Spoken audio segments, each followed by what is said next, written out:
Good morning, good afternoon, good evening. Welcome to Free Enterprise 3, The Trace.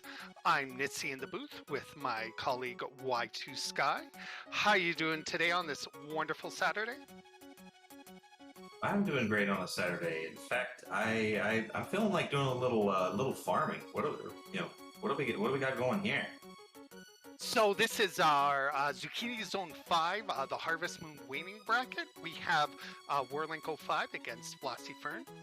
It looks as though their objectives today, they're going to get married, plant some tomatoes, it looks like, own and or procure a horse, own and or procure some cows, own and procure some chickens, plant some beans, lay an egg perhaps, and the mystery objective, that objective with the blue pearl, maybe they have to go searching for that in the forest.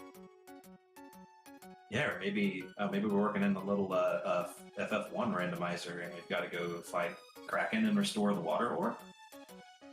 That is definitely possible. I know that there are crossovers out there, perhaps. It's the vaunted Harvest Moon FF1 crossover rando that we were all looking for. But yeah, I'm Nitsi here today, and again, as I indicated with Y2 Sky, and we have Warlink and flossiefern, and they're going to be going up in an epic showdown of Harvest Moon magic. Magical indeed.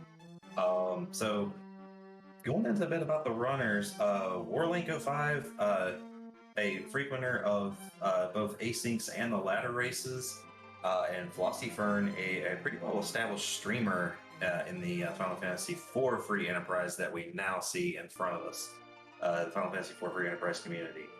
So I am expecting this to be a pretty close matchup among a couple of runners that have got some experience under their belt, but are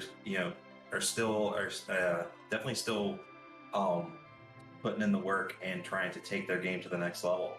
So yeah, I'm looking for some good play here. I'm looking for some gambling. I'm looking for some excitement. What about you?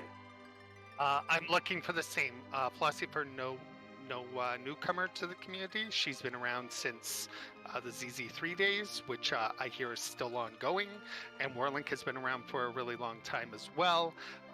Looks as though we're looking for our buddies Golbez and the Fabul Gauntlet. As always, we're looking for Antlion, the Officer, Pale Dim, Plague, Odin, and Mylons. A couple of top potential bosses in there, depending on where they are located. And Flossie's nice enough to let us know that it's going to be old boy Sid there, Captain Tank. Doesn't do much DPS, but can definitely take a hit. So definitely a good start there. Hoping that they receive a white shirt for their problems at the start of the match. What are you looking for, Y2 Sky? I'm interested to see what this first boss is. One of the things, especially for me, as the season's going on, is I find it tough to remember that first boss. That's what I've been kind of optimizing around. So we've got an Octomom here with a Palom as the second character. So we definitely have some options to deal damage early. Sid has some versatile options with gear. Palom does not take long to get going with level 2 elemental spells. So we're going to have some options available to us. It's going to be interesting to see. Our runners have some choices here as far as the early game. Absolutely. Coming back to your point about remembering the first boss, I have actually taken to opening up a notepad at the start of the race and writing the name of the boss there. So when I look over and see this random boss name, I know, hey, that's a bygone spot. So either A, ignore it, or B, it's super important to find the Baron Key. And it looks as though both of our runners are actually going to Mysidia. I heard there was a mystical race where this didn't happen, so it's very exciting. And we start off with everybody's favorite Eddie and Yang, two serviceable mid-game players, Punch and Show for Warlink and Yang and Edward for Flossie. So not quite who we're looking for here. I think our runners, and I think most of the people in the Zemus Zone 5 matches, whether you're in the Blue Moon or the Red Moon brackets, definitely want to have somebody just a little bit better. If you get that spoon, Edward can definitely do some work, but until then, he's kind of like you're looking for a dancing dagger, and it looks as though Flossie is probably going to go and check. Yep, she's going to check the watery passage, and we will get a look at another character here. We have the See No Earned flag, so all of our characters basically are in locations that don't require any sort of battle or any sort of gaining on progression, and that looks to be Porum. If you can confirm that for me, Y2 Sky? Absolutely. We have got the younger of the two white mages, two dedicated white mages, I should say. So that gives us a few good options. Over on Warlink's side, Warlink's went to Ordeals and we found the Rosa. So we have options for our white mages now. What would our runners like to do with this? Because either one is a viable option. You've got Porum's twin brother Palom to deal twin damage, or you have Rosa with a better endgame HP pool and better survivability for those tough endgame fights. What do you like to do here, Nitzy?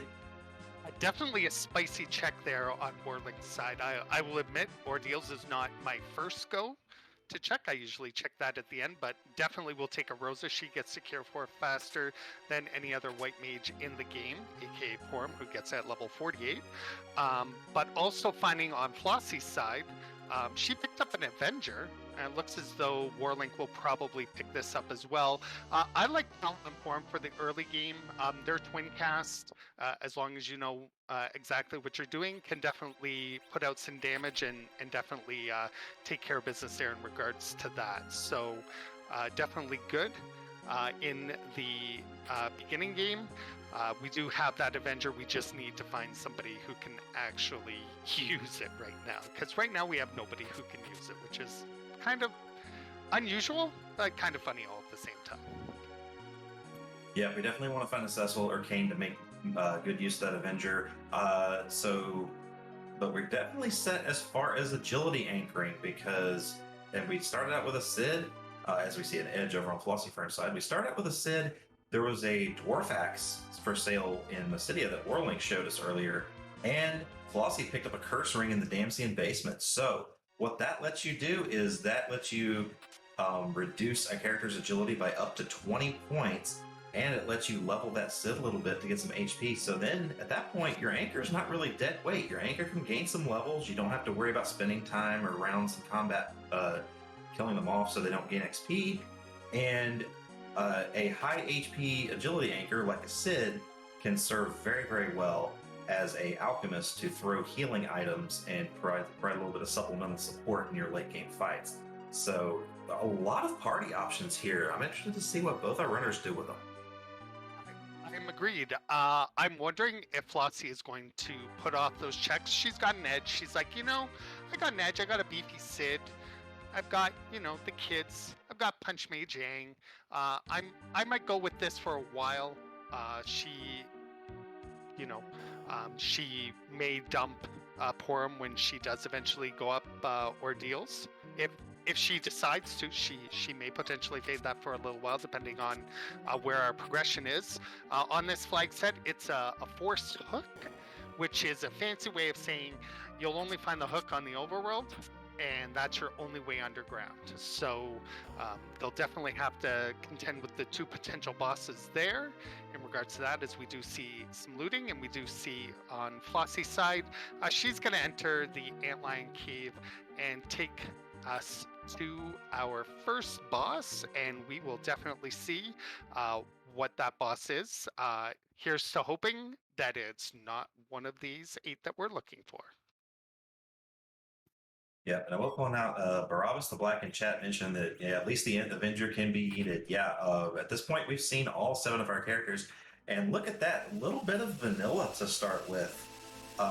Thanks to our restreamer Ribbon Quest. We're serving up the vanilla ice cream early, folks. We've got an Antlion in his normal location and not in his vacation home on the moon.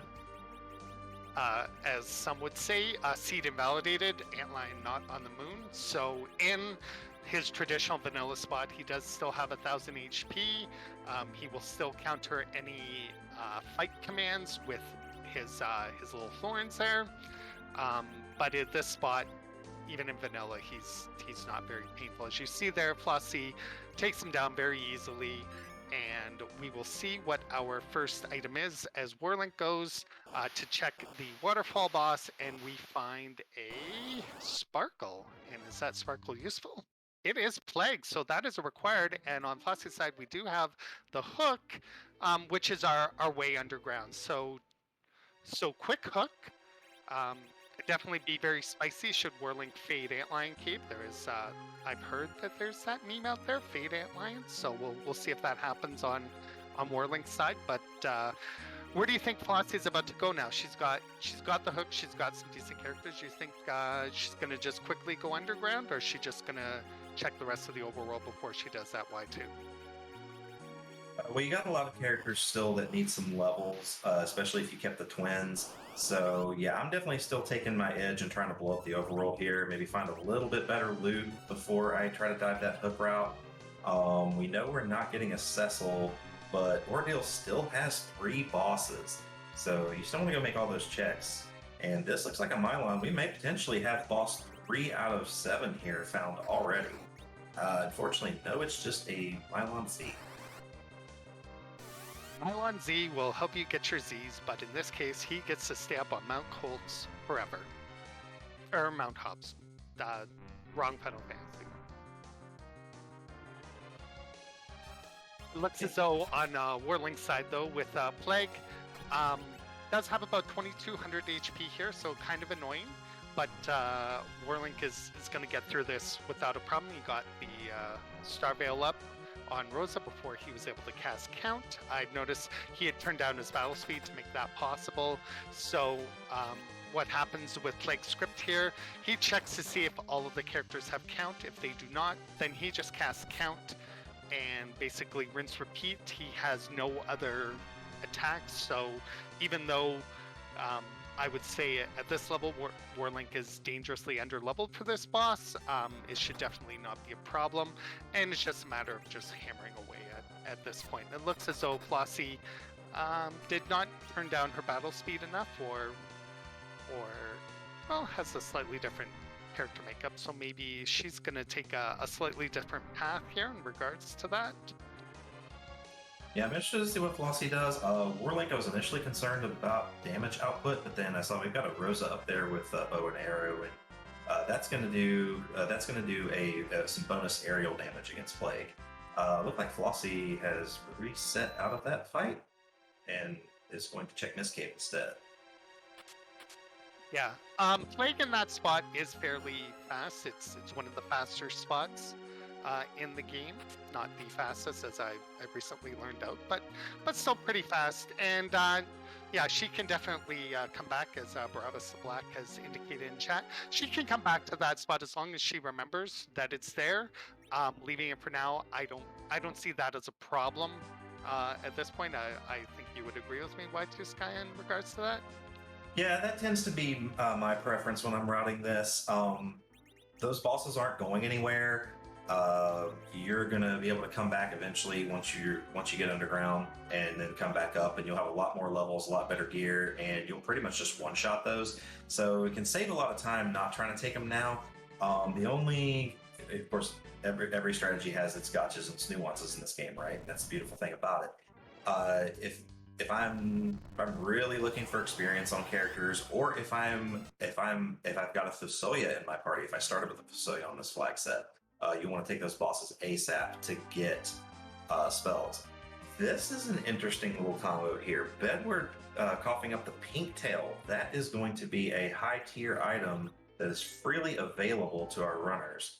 To go turn that in. So yeah, that could really shift things, because the pink tail item could be some Hanzo steel for Edge. It could be an Artemis bow for Rosa. It could be, yeah, there's possibilities here. Absolutely. Although you could get the Zonk and get the Moon Veil, which by itself is a pretty good item, but it's definitely not exactly what you're looking for in regards to that, as we do see Flossie going up to do the Fabul defense, as we see Warlink is going to get his hook after getting through this relatively simple Antlion, so I definitely have no issues there in regards to that. It is one boss and one boss. They both have different bosses at this point, which is definitely very interesting. But Warlink will, I would say he's just in a very slightly just on the fact of taking down that flag already. But they're still neck and neck. Yeah, Flossie taking on a Leviathan at the Fabul defense here. So yeah, there's two schools of thought in the overworld here, pretty well split among the community actually. Some folks like to fade Fabul until coming back from the underground. We definitely can work in either at least a shield and one check, if not spike the pan somewhere, and then go back and you just take one dip into Fabul. And but the other half of the runners, they want to check everything before going underground for that hook route. And you know, they both have their strengths and weaknesses. So we're about to see if this pays off for Flossie. The fight definitely pays off in terms of levels because you get those twins levels and they can start doing some very good things for you very quickly. Yep, there's a reason why Palin's also called Quack Kid, because Quake, he gets at level 23 and it definitely does some work. With the Womp Womp Strength Ring from King Fabul there, a little bit of a zonk on Flossie's side, but still a check down at least. She's not worrying about, maybe it's a cheeky darkness crystal. You never know. This randomizer definitely has its pushes and pulls and twists and turns, that is for sure. Absolutely. I'm not that disappointed to see a strength ring either. The only thing really keeping us from the hook route at this point is just damage and levels. And strength ring really will help Edge kind of get there as far as being able to take down that hook boss. Absolutely, as we do see Flossie is doing some shopping, while Warlink is trudging up Ordeals here to take on the first boss. He peaked the Chocobo Forest and spiked a rune ring, which is definitely very nice for his magic users. I believe it increases their magic stats by 5. I think you can correct me on that, Y2 Sky. You're absolutely right. Boosts your magic stats by 5 and does the lesser known thing of I think it also guards against damage from what the game considers mages. And yeah, while that includes there are enemies named mages, and there's a few bosses we consider spellcasters, Ashura and Magus Sisters, and the Baron Guards are those bosses. Also, the Mad Ogres, and that's critical because as you're trying to get levels before that hook route, a lot of runners take that chest on the way down with 4 Mad Ogres. If somebody's wearing that rune ring and they're in the back row, they're only taking 1 point of damage per swing from those Mad Ogres, and that can be very, very big as you're trying to hurry up and get that quick infusion of experience. So interesting on Flossie's side here, she does find Rosa. Is she going to kick Sid to the curb? She's very interesting. Very, very interesting. I'm going to have to note that and ask her about that decision, because she seemed to sort of hum and haw about it a little bit there. But kicking Sid to the curb definitely has its pros and cons in regards to that. I guess she still values Twin from the twins at this point. Maybe perhaps she can go and rescue Sid later and anchor and have a beefy tank, but definitely something to note, as Warlink was able to get by the first boss, which was Bahamut, who's a dragon, but can be susceptible to Quake. Here we have Valvalis, so Warlink should know, even though he already has the hook, that basically the hook wouldn't be here, but that's sort of a moot point. Yep, thankfully we have an edge here and things to throw at Val. So normally this is a flat out reset and you leave Ordeals, but we have things to throw. So Dark gets around that lovely little bit of extra defense that Val has, and Warlink is right for it. Yes, so definitely making mincemeat of Valvalis at this spot where, as you said, normally it would be quite a difficult battle. So props to him for remembering that and knowing that very quickly in regards to that, as we are going to see Val drop off. She was not a required boss, but he is going to go and save. You might as well. It takes about 8 seconds to save and go back, just in case you run into, I don't know, Wyvern, because who never runs into Wyvern at the top of Ordeals? Absolutely, you got to do what you're comfortable with in these situations. Yeah, you know, a lot of the runners will talk about, oh, you should save. You can save here, but you don't necessarily need to save here. Um, my my advice to runners as you're learning this game and you're trying to get better, um, save where you need to feel comfortable, because you will lose more time kind of being indecisive and being worried about your fights if you're uncomfortable versus, okay, yeah, you're 8 seconds to take to go and save. So yeah, never going to fault anyone for saving in this game. Yeah, no, I would definitely agree with that 100%, as we do find D-Lunars at the top of Ordeals. Here's the good news. They are extremely weak to fire and extremely weak to cure spells, and they only have 1,000 HP combined between the two, and Warlink makes quick work of them. So definitely getting some tougher bosses off the table, Vows off the table, Plagues off the table, D-Lunars in the wrong spot can definitely be a challenge, that's for sure. And for our troubles, we got a package. So, what to Sky? Do you check that package right away, or do you wait on that for the end at this point? It is one of those spots that takes a lot of time to check. Only if I'm feeling very behind and I need a play to try to catch up. Otherwise, I will let that sit. Unfortunately, you do need to take the time to walk it back off Ordeals. You cannot just leave the. You really shouldn't just leave it. But yeah, it is one of those checks that I tend to leave for the very end, unless I need a gamble to get ahead. Absolutely, and it helps towards that 10 key items. In this randomizer, when you get to 10 key items, you receive double experience for all the battles you go through. So, if anything, it's a helpful amount as you reach towards 10, as we do see Warlink uses one of his sirens that we received at the beginning of the game to take a couple Lamias, get some experience on his characters. Ironically, Ordeals, it seems as though at this point, not hard required in regards to that. So definitely interesting. I wonder if Warlink thinks he might be behind, as this would normally, personally speaking, it wouldn't be the play that I would make, but it's, in a one versus one in a one race win or lose, sometimes you gotta take those chances, as Warlink ends up at Baron Inn, and he's looking for money, looking for stuff, and he sees a blue shirt. It's either going to be something we need or something we don't. We will find out if Senator Crocodile is here. Not in that spot, because it is one character at the table. If it's the Babel Gauntlet at Baron N1, you will see 2 blue robes sitting at that table. And I was years old when I learned that. I did not realize that. I always thought it was just one sprite, but I learned something today. So it is our buddy Waterhag, which a relatively easy boss. We don't want to see him here, because actually he's much slower here and much more annoying. But he goes down without a problem. We will see who is hiding behind him, as we do see Flossie is through that Valvalis fight. She was able to make it through, and we do have a turtle hiding behind. And also can be a little tricky here if you're not fast anchored. Fair amount of HP for an early game spot, and the punches just hit hard.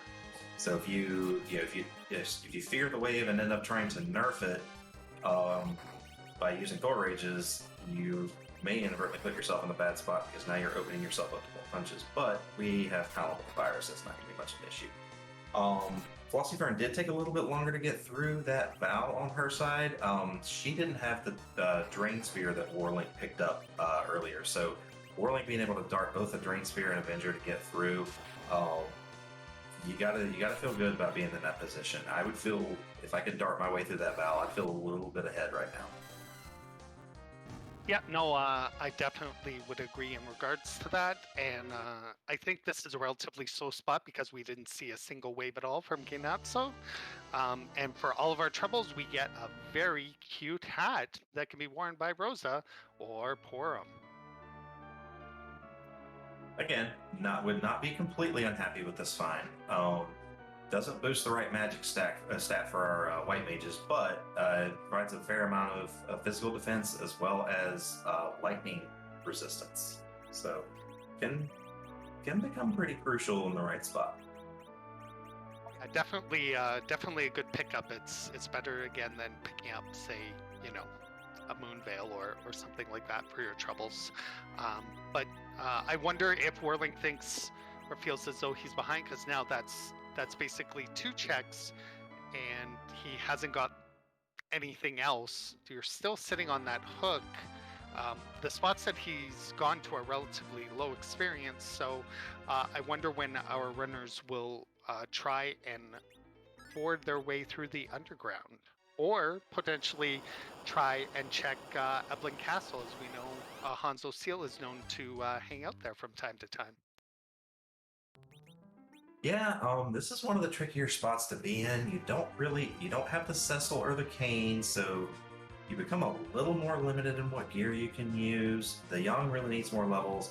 What I like to do here is, with the hook in hand, I like to go to Eblan Cave and see if the shop has hourglasses. If it does, I immediately go clear Eblan Castle, because then you're not going to have any trouble with the monsters. You're going to get a fairly sizable chunk of experience. You're going to get loot that you can either wield or sell for money. Yeah, it takes a little bit of time, but I think just taking a few minutes to do that does help you get set up to kind of go fast through the rest of the sea. Yeah, it looks as though Warlink is going to go and raid the minor treasury of Troya. Having picked up the pink tail from everybody's favorite Edward here, we will see if there is anything super useful in the minor treasury here. As he does not currently have the Earth Crystal, he cannot check.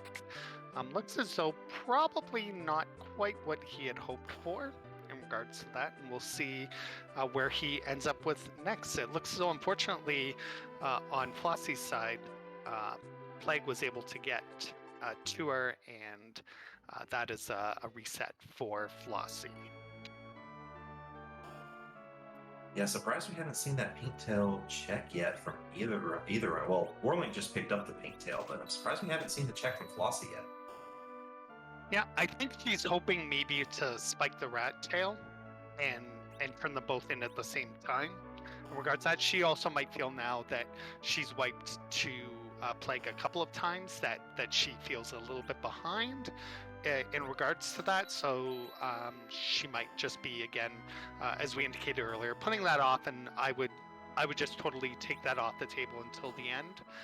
Because chances are it's not 100%, but the statistics tell me you'll run into a pass and you can take care of that boss really easy at the end, and then just go to Troya and take care of business there. So we do see on Warlink's side, he did pick up the hovercraft out of Damsian, and it looks as though he's going to take what I just affectionately call the top way to the Adamant Cave, which I enjoy. Not many renders do. Everyone else goes from the bottom, but we will see what that pink tail gives us, and it is a Hanzo Steel. So definitely, I would say at this point, Warlink simply ahead, simply because he has that. He's going to rip through enemies. Masamune is the best weapon that he can hold, not throw, as that's the spoon. But it will definitely see him quickly chop through bosses here. And I'm wondering if now he's going to say, you know what, I've got some metal, I've got some good times. Let's go underground and see what we're going after, or if he is going to go to Eblan Castle. So if you were Warlink at this point, Watchy Sky, would you check Eblan Castle, or as you said before, just go Eblan Cave and then just run it through and see what happens?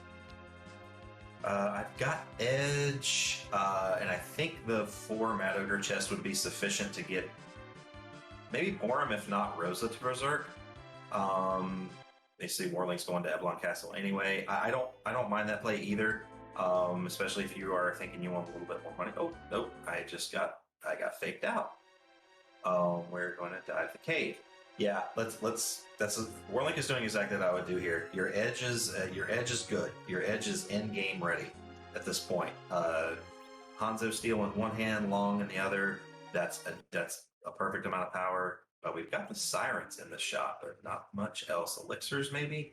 But then so a reset out to Eblan Castle. So yeah, Warlink kind of taking the same play that I do there, looking for the hourglasses to kind of speed up those fights. But Hallam's got Virus, Edge has got gear. These trap chests are not going to be a problem. For sure. I was with you 100% there, Y2 Sky. I thought he was going to go into Eblan Castle too, but we both got faked out there in regards to that. But it looks as though, as you said, it was just a shop check to see if there were some hourglasses just to make life a little bit easier. But looks as though not. But again, even being like quote unquote, low leveled, these fights will not be a problem. And he finds the first monster chest, and in that we have this Sailman Skull, my actual favorite chest, because we can just use flame as we do with Edge. The skeletons, whatever they're called, go down pretty easy. Sailman can throw a punch, but Yang can also throw a punch there.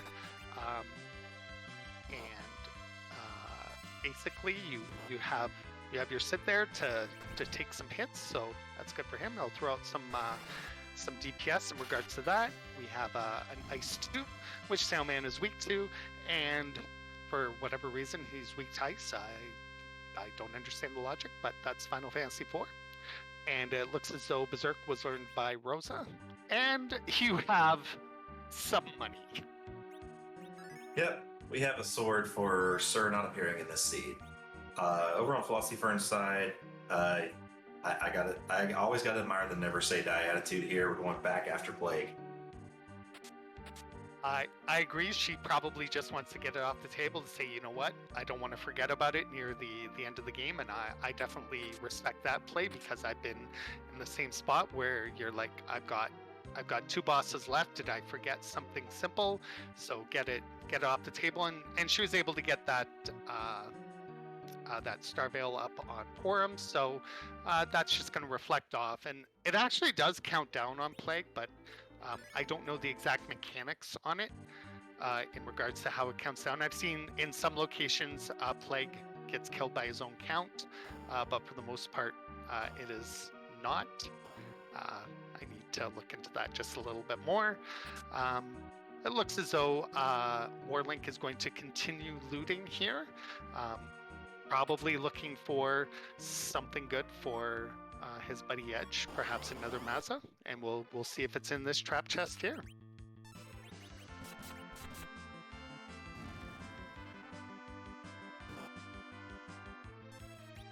Wow, Flossie did get the Star Veil up on Forum, so this Plague fight finally going to go her way, just a matter of time. Let's see. Okay, yeah, maybe Forum's got the Heroine Robe on. If Flossie picked that up as well. It's like, Rose is only swinging a staff for 6 damage. Who's got the Heroine Robe? Yeah, the Heroine Robe was the first chest in the Watery Pass that was picked up. But it looks as though they're back on even ground.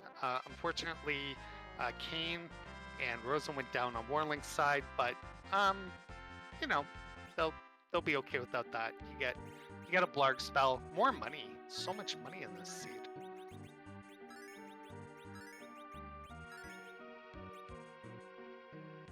Yeah, money may be the way you want to go. With not a lot of other gear lining up other than that Masa and the Pink Tail.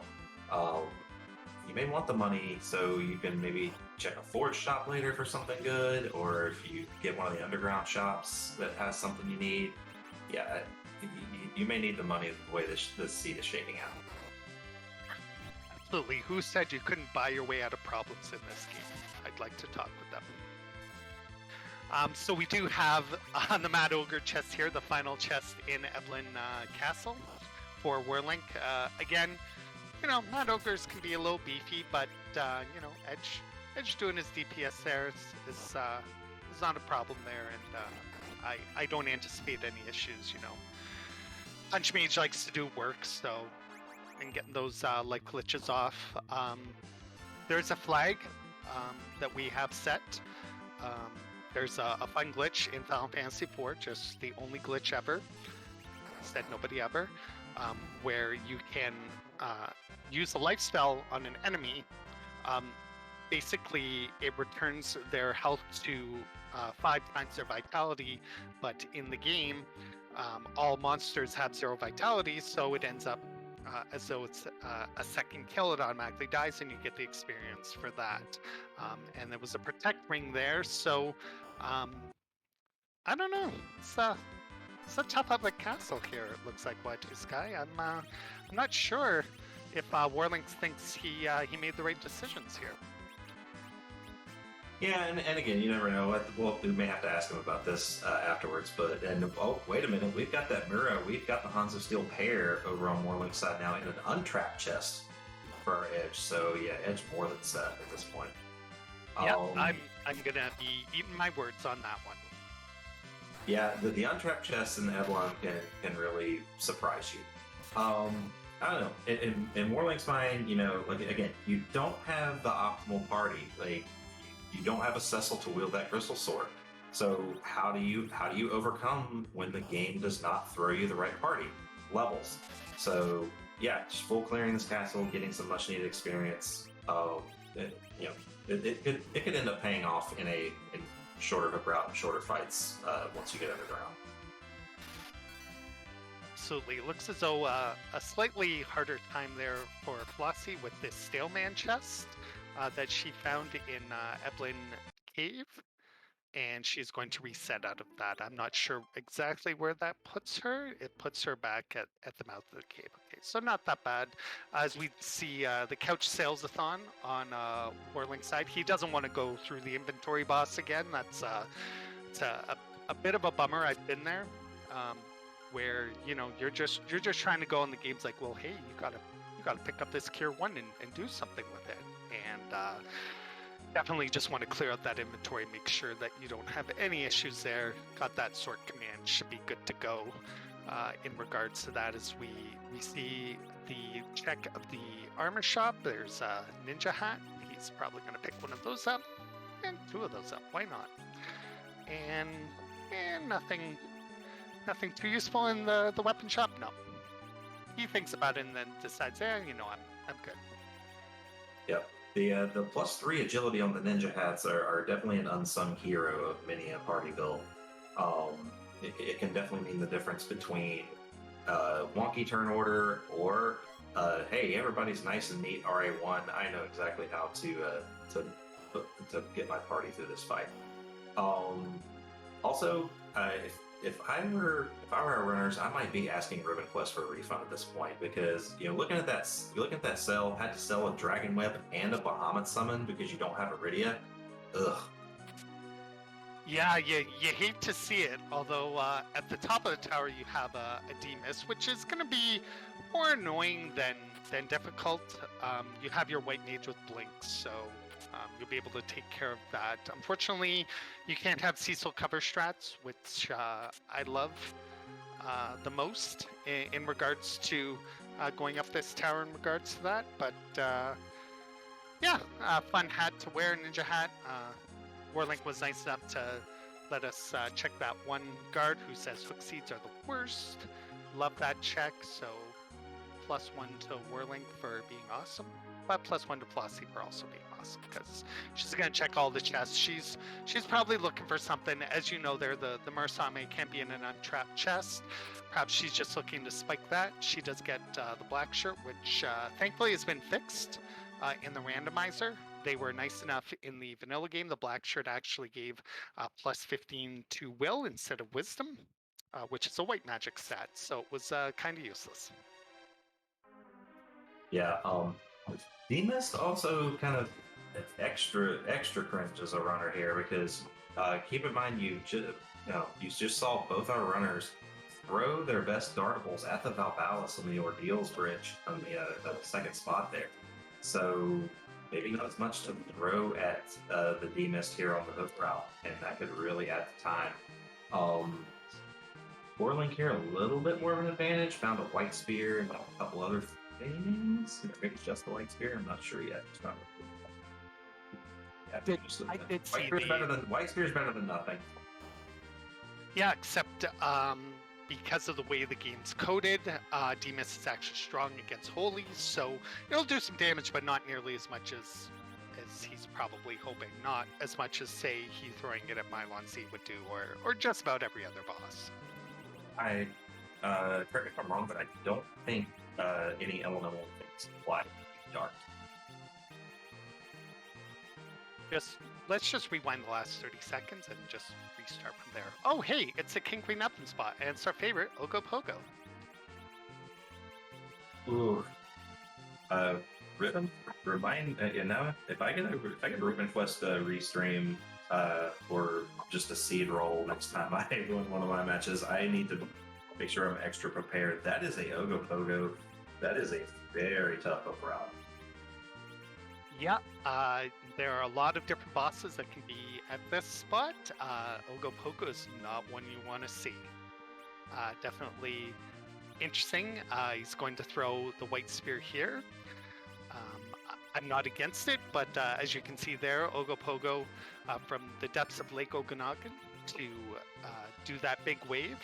As part of his script, he will also punch for a bunch, as you see there, as he finally gets Ogopogo down. I feel like we are going to see a save from Warlink on this, as he definitely doesn't want to do that again. Absolutely, and throwing the white spear there, 100% the correct play. The KQ spot is just, it's too fast, it's too punchy. Yeah, it's painful to do it because now your Demus is going to take that much longer, but you have to do that against the Ogo in that spot. It's just, it's too strong. And that's the only way. That's the only realistic way through it. I'm actually a little concerned on Flossie's side because she does not have that white spear to throw at it. No, I feel like this fight is just going to be a touch more challenging, but again, if anybody can get through it, it would definitely be flossiefern. She's been around and she knows how these battles work and how these bosses work. She's been putting in the work, so it may not be as fast, but I'm hopeful that she will get through that first try, as they're basically both neck and neck at this point. The only difference being Warlink checking the pink tail and Flossie not checking the pink tail. As he goes through this D-Mist fight here. D-Mist will attack 3 times and then will turn into mist, becomes impervious to attack, and if you attack while he's in mist form, you get hit with cold mist, and you get a fun text box that says do not fight now, and you definitely don't want to trigger that, as that's just a time loss because it takes time. Hopefully Flossie does have a drain spear and a drain sword. Perhaps she will throw those, and maybe that'll be enough to get Ogopogo down here. Yeah, unfortunately, he's just a little too fast. And, oh, yeah, the double big wave. No, don't. Yeah, that's not gonna. Yeah. Oh, yeah, it did. Got back around to the double big wave. That's really rough. That is, he will do basically 50% of your max HP in terms of damage, which unfortunately in this case, even though there's a tick or two between the big waves, not enough for Edge to get off a dart there, and we'll go with round 2 here, as we see on Warlink's side he is bluffing up his helms so that he can do more damage. Using the bluff command increases his wisdom by 15 for the battle, so he's done that twice, so it's up 30, up to a maximum of 99 based on what his current wisdom stat is, and that will allow him to do more damage with his spells, which he definitely wants to do to get through this battle faster rather than slower. Yeah, absolutely. Warlink pretty much executing this D-Mist almost perfectly here. Didn't notice he turned the battle speed down. He's got pretty close to the turn order he wants, able to bluff the Palom, getting damage contribution pretty much every round. Yeah, exactly what you want to do. A very common mistake I will make is leave the battle speed on 1 for this fight. Yeah, that doesn't work quite so well. You're maybe going to get 2 actions on your side before turn to mist. Yeah, no, definitely a very smart move on his part there. And while it's a miss, you can go ahead and heal up your party here. You have Rosa. She's throwing arrows, but she can also, be a decent chemist as well.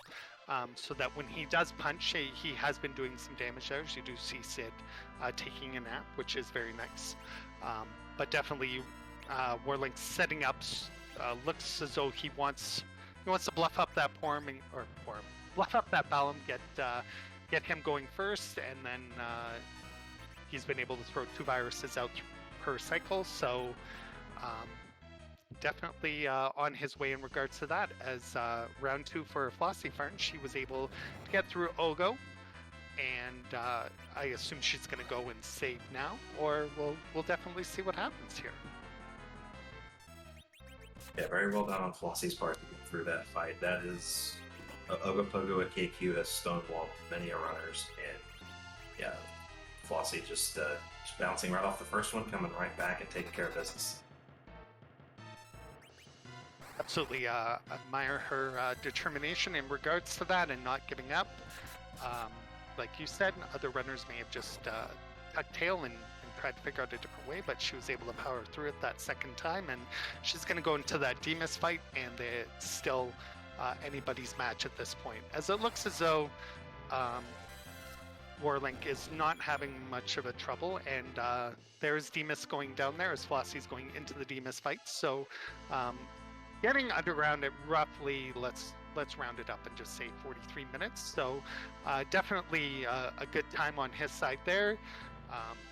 His characters have levels. Sid's enjoying his nap there, and we will see if he gives us a peek into who's at the top of Lower Babel. That's always weird to say. The top of Lower Babel, yeah. I can see where that would be a little mind twisting there. Pitfall at 43 minutes on a demist Ogo route with no paladin and no dragoon to wield nice weapons is very, very good on Warlink's side.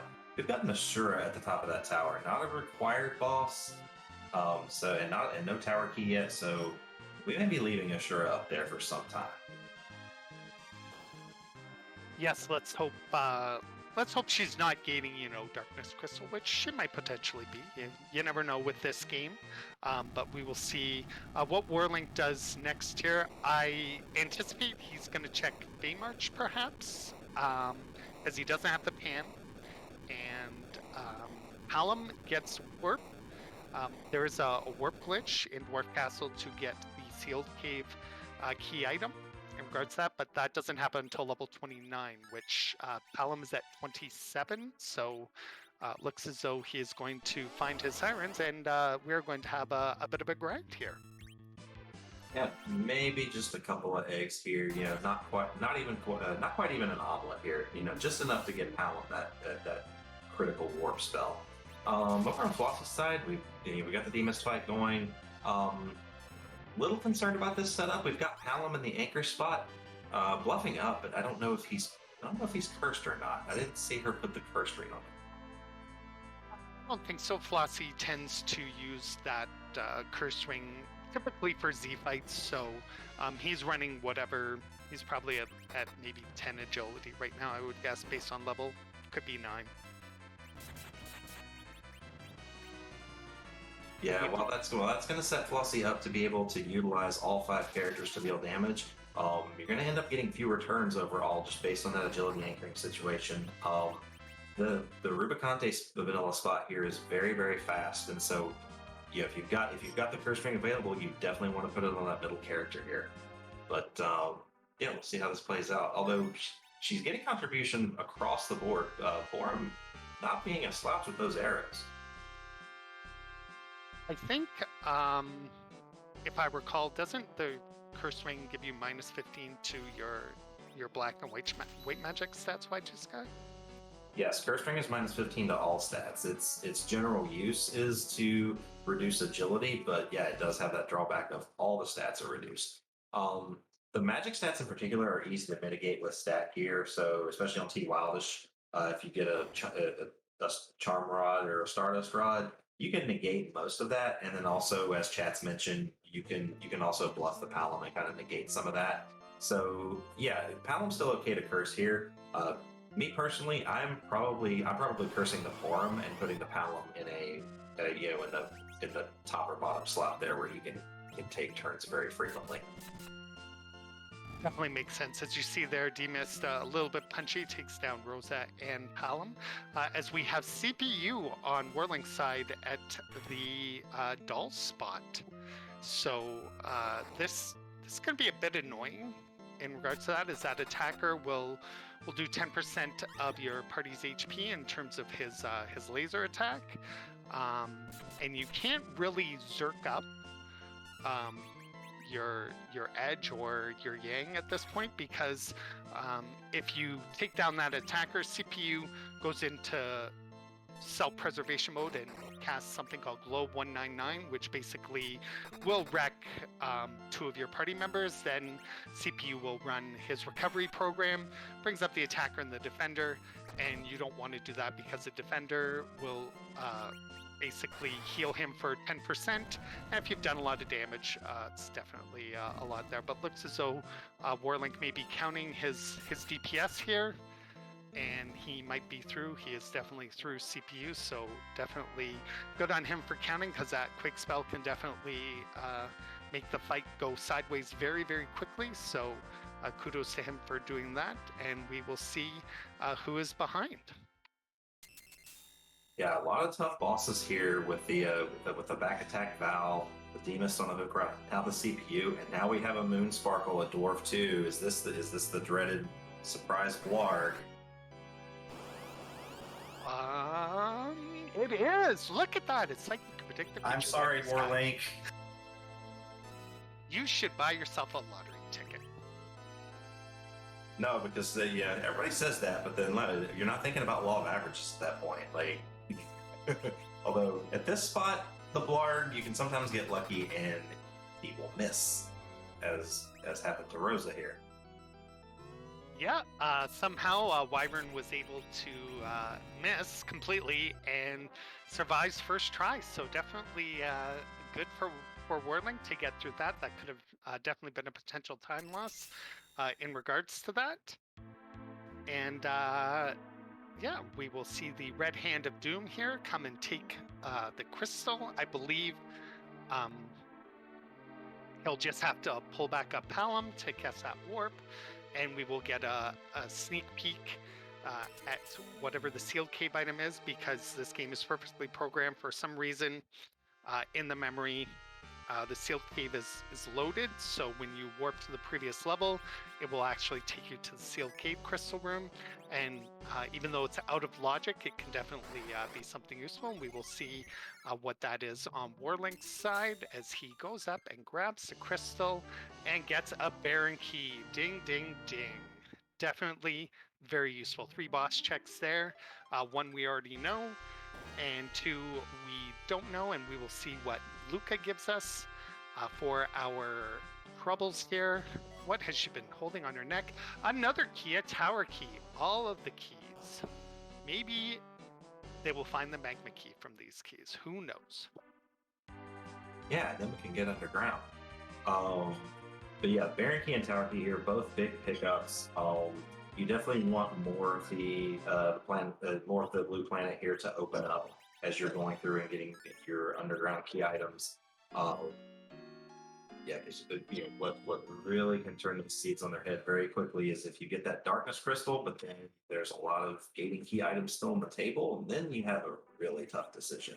Do I look at those moon bosses, or can I just face check? Do I need to clear the moon? Where are my keys? Oh, yeah. So big pickup here for Warlink, and now we're heading to the top of the tower.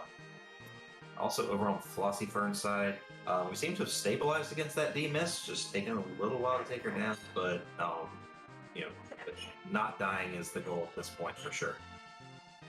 Absolutely. There's a lot of HP to chew through here. I believe 20,000 or 22,000 in regards to that. So definitely a lot to chew through there, but looks good at this point as we are going to get a peek at who is running the super cannon, and it was Baigan all along. Baigan, I think, got demoted from captain of the guard to just a gunner, I think. Makes you wonder if the Dark Imps are running the Baron Castle or not. Maybe they were just threatened by his sneakity type arms. But as you can see there in this spot, Baigan's pretty trivial. Again, Edge's Flame does work. As we see Baigan in his frustration blow up the super cannon, and we are going to exit this room. I'm curious if he's still going to go to the top of the tower, or if he's just going to exit out at this point. That will be interesting to see there, since Ashura was at the top there and she's not a required boss. But it looks as though, oh, he faked me out. I thought he was going to do it, and then he decided no. Yeah, this is what I was wondering, and what was going through my head here is, does Warlink have mute arrows? Because I don't think he looted that rune axe that was in the Eblan cave. I think that was just Flossie.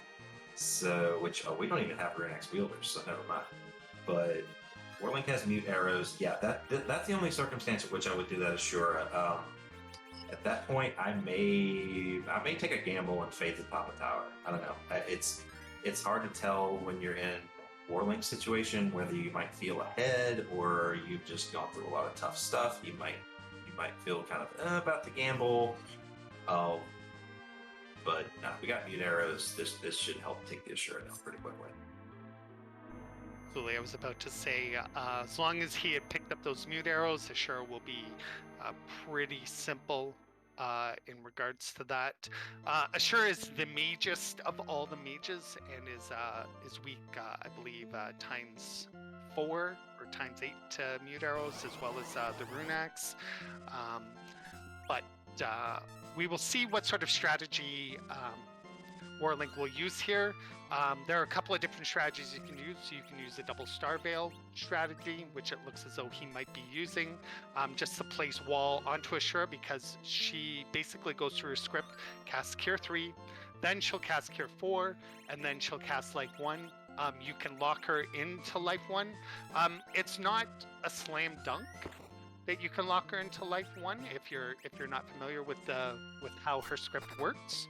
But basically, do the double star veil, it will hold long enough that anytime she tries to heal herself, it'll bounce onto your party, and basically you could just zerk up Yang there, and he can punch all day long, or same with Edge, or even zerk up yourself with some mute arrows. Yep, and I definitely like going for the double star veil strat here, especially at a high HP spot at the top of the tower. If it's an earlier spot that doesn't have quite so much HP, yeah, I'm more inclined to do the life lock strat, because you want to hold your star rails for stuff like the surprise wyvern that we saw earlier. But here, yeah, it's just the fight's too long and you're going to chew through too much time unless you just do the double star veil and just kind of go crazy with the damage. Yeah, for sure. Just go ham with the damage. For sure. I would definitely agree with that 100% in regards to the situation there, as we do see a Cure 4 there. Not quite on the target that Warlink would want, but better than healing her up quite a bit there in regards to that. While we have both of our runners here just fighting away and chewing away at bosses, shout out to our restream team. And that is Ribbon Quest, making sure that everything that you see here works great, and the Blue Wizard, clicking on the buttons, making sure that all the bosses get checked off. And also to my co-commentator, Y2 Sky, make sure you give them all a follow. They are all really awesome people, and they would definitely appreciate your support.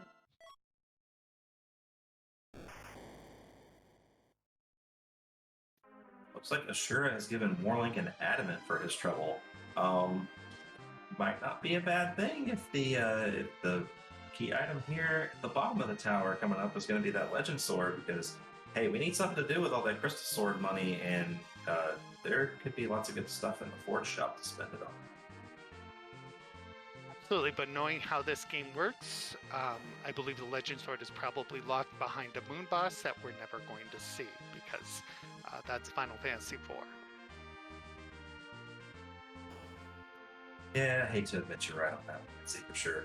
But hey, look, over on flossiefern side, we have a dead D-Mist, we have a Pitfall, I'm gonna say GG flossiefern, and you know, way to get through that.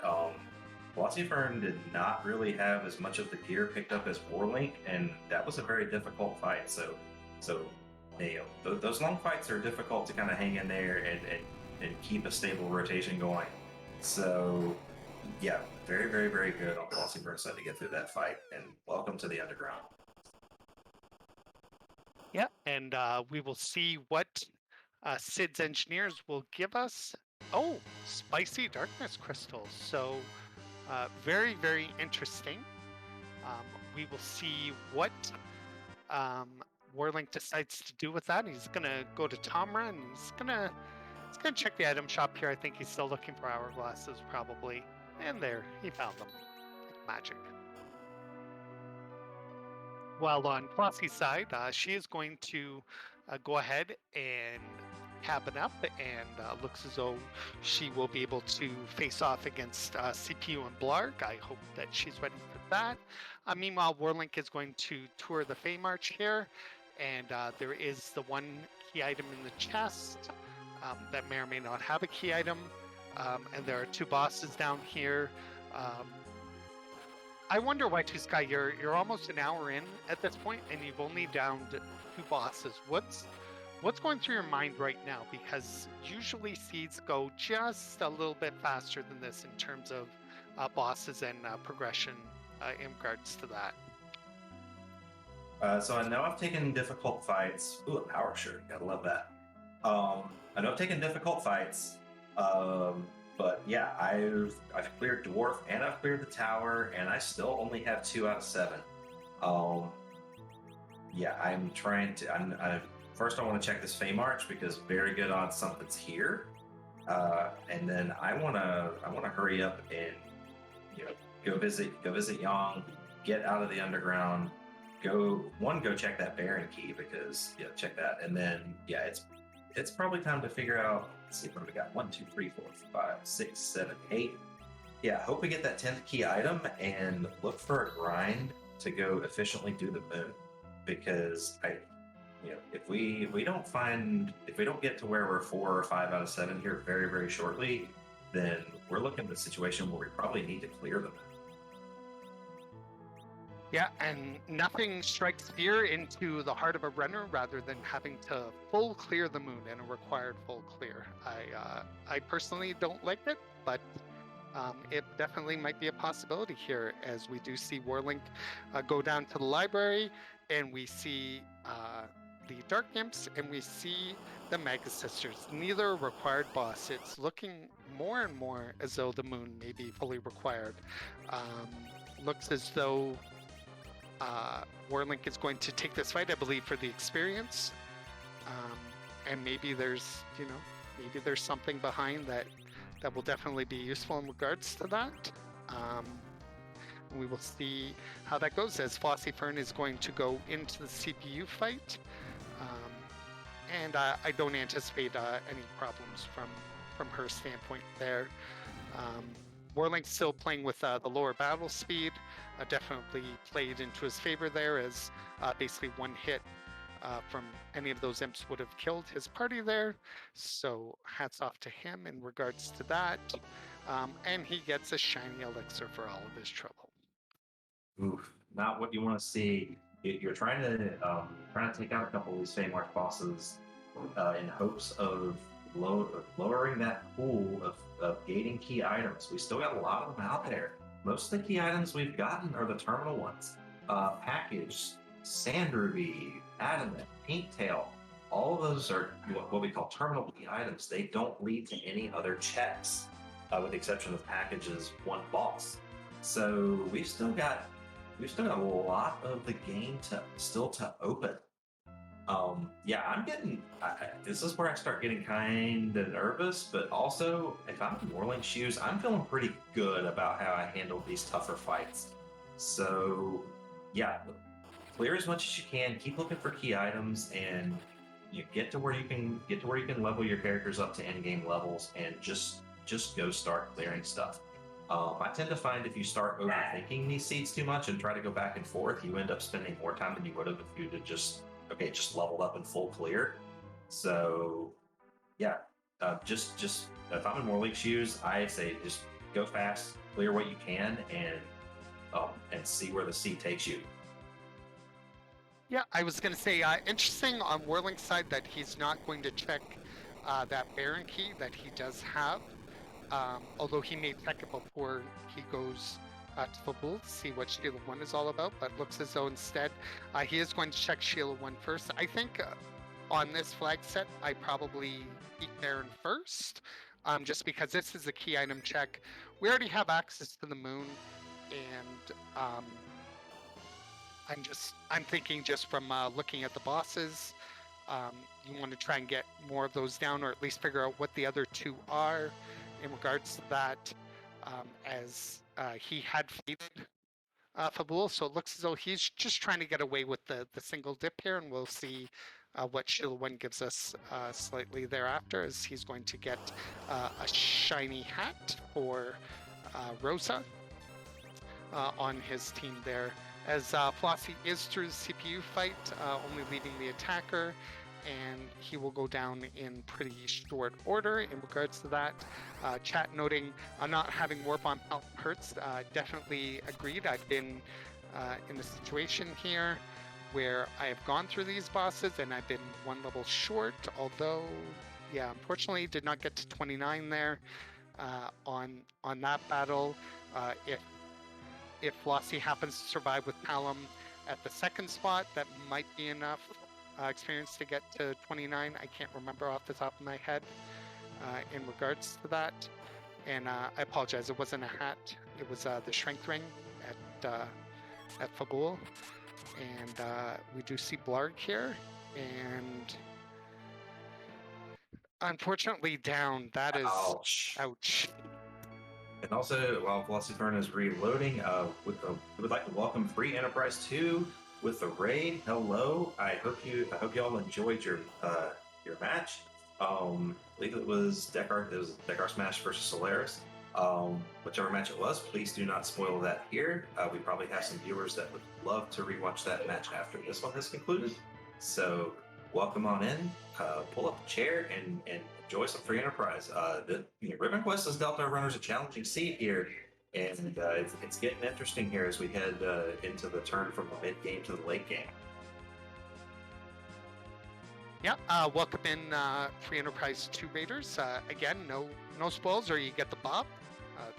Sure, one of our helpful mods will have the Bob command here, as Flossie's going to find that amazing power shirt, the best shirt for Best Boy Edge in the entire game, minus adamant armor, of course. But that flag is turned off, so we will see no adamant armors here. She stocks up on some Bacchus wine. As noted in chat, looks as though Flossie realized she didn't have warp, so she's going to try and get some levels on top to get to the magical 29, so that he can cast warp, and so that she will find that Baron key, as we do see Warlink head through the Baron waterway in regards to the situation, and we'll run across the first boss, which I know I had told you, Y2 Sky, that normally I write this down, but because I'm not running this match, I didn't write down. I can't remember who the first boss was. Yeah, and I tried to avoid spoilers from my previous races since it was less than 24 hours ago. However, I don't mind sharing with you that last night I did forget what this boss was, but I have not forgotten it this afternoon. This is an Octomom here at Baron 1. So not a required boss, but you definitely want to... We want to dice up the calamari to get to the other two. Also, while I was welcoming our raiders, Warlink got the rat tail from Sheila 1, so another check opened once he's done with this Baron Castle. Yes, as he strides closer and closer to that magical 10, currently sitting at 9. This octo fight should be fairly trivial. At this spot, Baigan has 3,000 HP. As you see there, Octo goes down with all 8 tentacles. Calamari for everyone except for myself. I'm allergic, so enjoy in regards to that. And we will see who is actually on the throne. We know it's not a turtle. We know it's not Val. Maybe it's Ruby. Fun Ruby be here. No, it's our favorite, the fake king, King and Queen Eblan. This is other than Waterhag, the easiest boss in the game. They don't have a lot of magic power. King throws out Fire 2, Queen throws out Fire 1. There's 4,000 HP in this spot, so in one fell swoop, we will probably see King and Queen go down. Yes, Ribbon Quest, the hostile takeover. It was the King and Queen of Eblan all along. As you see there, Queen Eblan doing very trivial amounts of damage. Fun fact, when King Eblan dies, the script for Queen Eblan is she will disappear. But of course, almost able to get rid of that Sid before she disappears. Although, Sid getting some bubbles, but not really. I mean, it's 5,500 experience here. I don't think that'd be enough at this point to pull him up. And we will see what is in the Baron trash can, as I affectionately call it, as we go through this cutscene here. Flossie's going to come back and bonk Sheila 1 and get that rat tail. And we will see what happens there. What are the statues? So it's Calamari, and I believe that's just one of the Kaipo NPCs. Not Kaipo lady, but one of the NPCs that run around Kaipo. Yeah, I believe so. And the Baron trash can has the Earth Crystal. Okay, this is a pretty spicy pickup. Yeah, we're running out of boss spots quite quickly here. But Earth Crystal is, again, making the choices less obvious. At some point, eventually you start getting to the point where, like, okay, at least 2 or 3 bosses have to be on the moon at this point. We're just not finding them on Earth, but then you get another key item check like the Earth Crystal, and it just makes you question your line of thinking. So your line of thinking is continue to clear out the underworld, although we do have sitting on the true throne is our conjurer Babel Gauntlet. This is a series of 5 fights of absolute madness and fun. If you're able to take down the conjurer before she calls, in this case, she's going to call an imp. What are we to do? What are we to do? As Flossie is going to do the double turn in here. And we will see on Rat Tail a pass. So useful. That talk I had earlier about how usually you get the pass before the end of the game turns out to be true in this instance. As Warlink is going to basically motor through these fights, I feel like, without any major problems at this point. Yeah, Edge and Young are putting out some good damage. Rosa's still got the mute hours equipped from the Ashura fight, so yeah, this is not going to be too difficult for Warlink. Just hold A, get through it. And the fun part is, chat, because of the warp glitch, the way that the randomizer works, this is actually out of logic, so I'm really curious to see where the Luca key actually is. It's got to be somewhere, so in the back of your mind you've got to be thinking about that and going, okay, this is out of logic for the game, so if I run into Luca, I'm thinking I need to play out these routes. I need to play out Earth because it will definitely work out in my favor because of the randomizer's logic in regards to that. Because you don't want to run into that Luca key, because then at that point you've just wasted some time. So if it's me, I'm probably chasing this Earth Crystal at this point, and we'll see what happens as Flossie is going to give us a peek at the package. So thank you, Ribbon Press, for noting that in chat. I appreciate it. This is a check of about 2 minutes. It's a bit annoying, but if there is a required boss here, which I've never run into that in one of my races ever.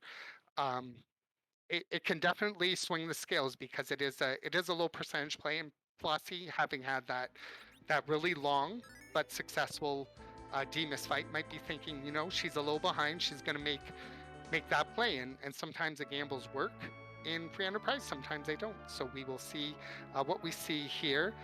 In terms of Clapper, just in case chat wasn't aware, Clapper is immune to insta-death. That's why you can't use a coffin on it, because that's how they built the game.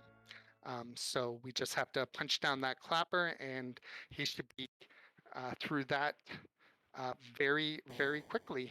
The Clapper also kind of looks like an S if you take apart the rest of the dragon. And it's the gang of four, as I call them. Unfortunately, not what Flossie was looking for, as we do have the third boss down on Whirling's side, and he gets another fun spear to chuck at somewhere for all of his troubles there.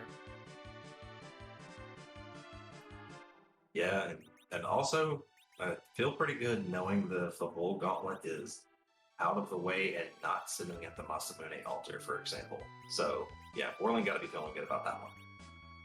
Yeah, definitely.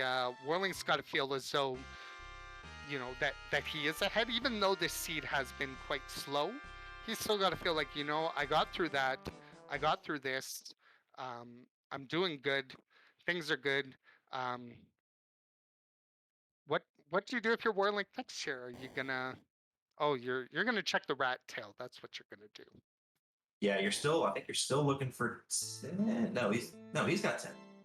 Yep. So he already has 10, but yeah, you're trying to eliminate that pool of gated key items, because then yeah, you can freely face check the moon if you find, say, that that twin harp or whatever, or definitely if you find the pass. The pass will make you feel a lot better about, like, okay, yeah, let's just go check this moon, because I can just clear out what's up there and then go back and clear up checks elsewhere, and I don't have to go back to the moon if I don't need any additional key items. So yeah, this is interesting decision time here, because either one of these plays is pretty valid, and looks like we're gonna do the Zot check. I'm in favor of this one. I would probably do this if it were me. I still don't feel fantastic about a Luca key and a twin heart still being out. So yeah, I would. I think I'm gonna go look at this, because yeah, just to get it out of the way. Yeah, no, I definitely agree with the check there, Y2 Sky. Definitely will want to get this out of the way. The HP in these spots and my levels that I've got make these bosses fairly trivial. It is not an extremely long time to walk the Tower of Zot to get to our final location. Asking, is it even a seed if we don't see the treasury? Normally, if you got the Earth Crystal at about 70 minutes in, you're probably not going to see a treasury, because you've got your party and you've got enough to kind of blow through the seed. It's really unfortunate that we're not going to raid the treasury here, but definitely good from Warlink's side. He's happy that that Earth Crystal is out of logic, so he's got to feel like his opponent isn't ahead of him at this point, as we do have Dr. Luggage here in the Zot 1 check, which is not gated. This check was always available to both of our runners in regards to that. So again, he's got to feel kind of good that this wasn't a required boss, and maybe that Flossie might have beat this, and you might feel behind at this point. So yeah, this boss has 2 phases. Phase 1 here, where you destroy both of them, and then phase 2, where he becomes a robot. At least I call him a robot, and you destroy him again in regards to that, especially at these levels in regards to that. So we will see what happens after that. And on Flossie's side, she is going back up against CPU here, knowing that Blarg is behind. Looks as though she will be on point here in regards to that.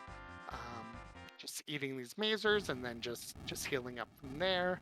Should definitely not be a problem in regards to that. Warlink making very good use of the Punch Mage Yang on his side. Had the Thunderclaw on, so all but one shot that second form of Dr. Luge right there. Saved a lot of time because we didn't even get to the now the real fight watch. Rep Poison Walk. Chat, time to riot. I'm kidding, of course. I'm kidding. We will see who is here. It looks as though they are yellow, so it might be. I've seen yellow be the Baron guards, or not Baron, Hypo guards, which is a required check with the yellow. There is a bit of a meta in regards to the color of the pigs and the nature of the enemy here in regards to that. Oh, she's saying they are white. They look yellow to me, but maybe my glasses are off. That's definitely a possibility, and we will see what we see here. And oh, it is a required boss. It's Mylon and Friends.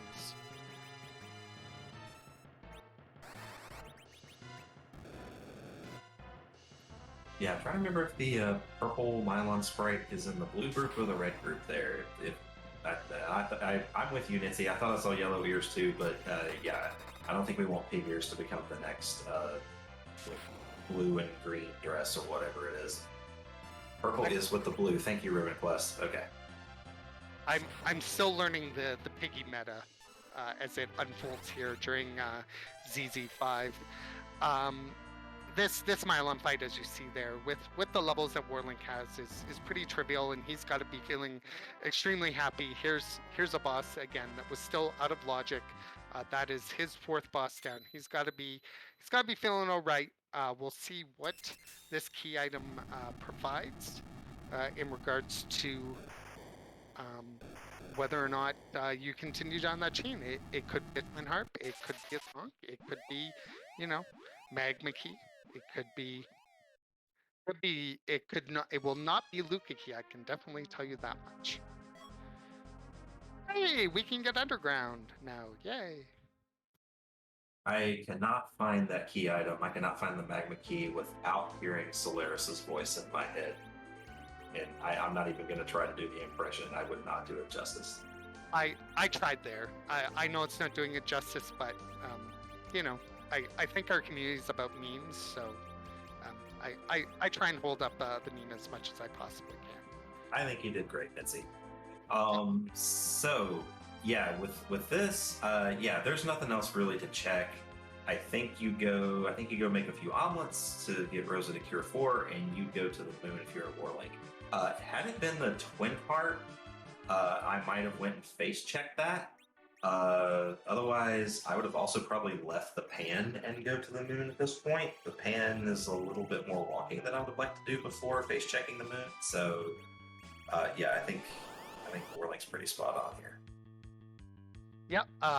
Just get that Rosa online. She's almost there, based on what I see in her HP total. Can't be that many omelets that we need in regards to that. As Flossie is getting through this Wyvern fight, Rosa doing her best dodge impression.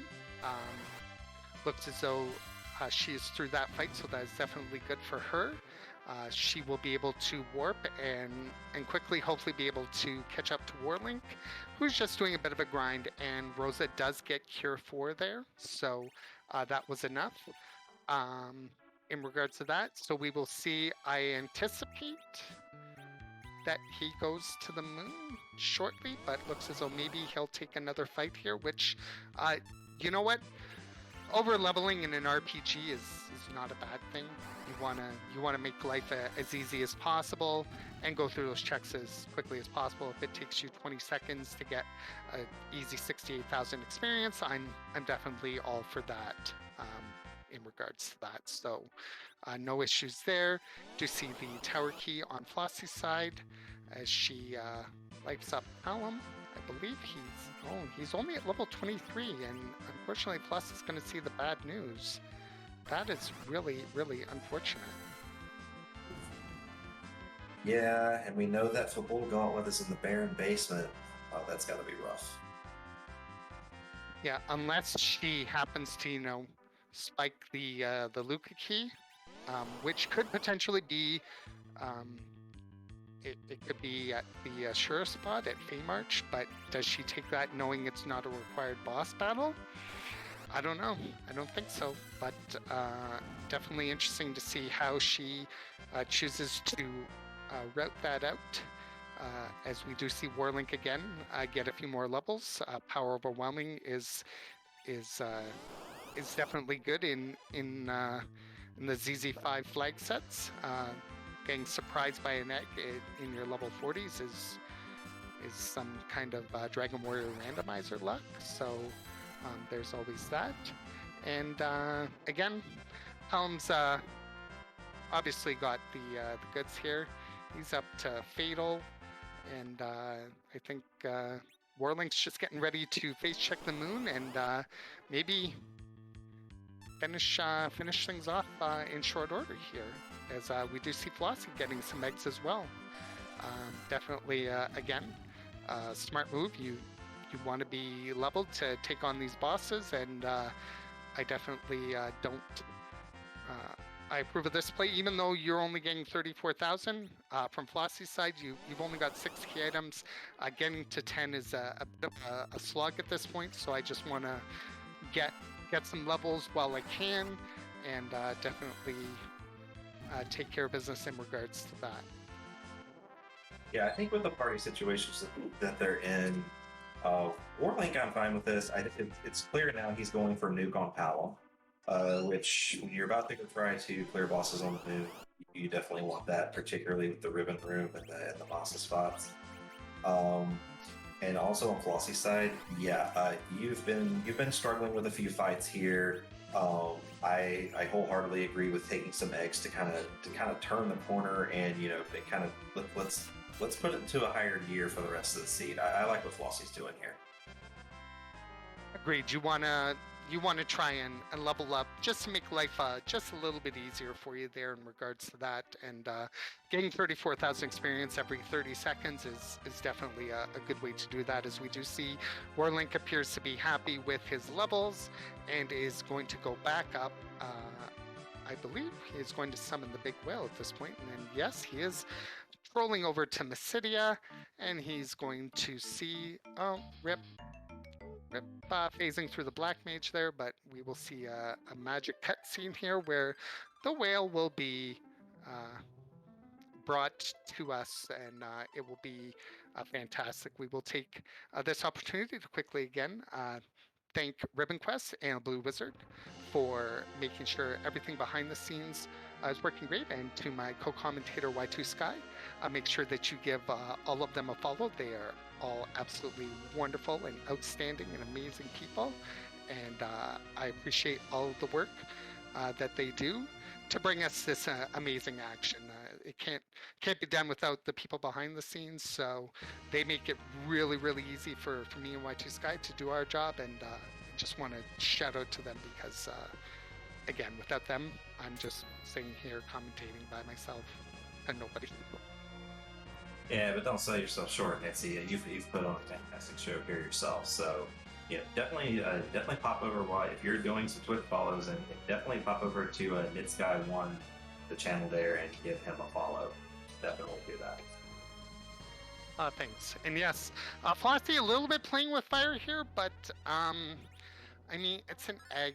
You've done 1,200 off the hop. I wasn't extremely worried. I was a little bit worried, but she seems to have gained enough levels now to make these fights fairly trivial.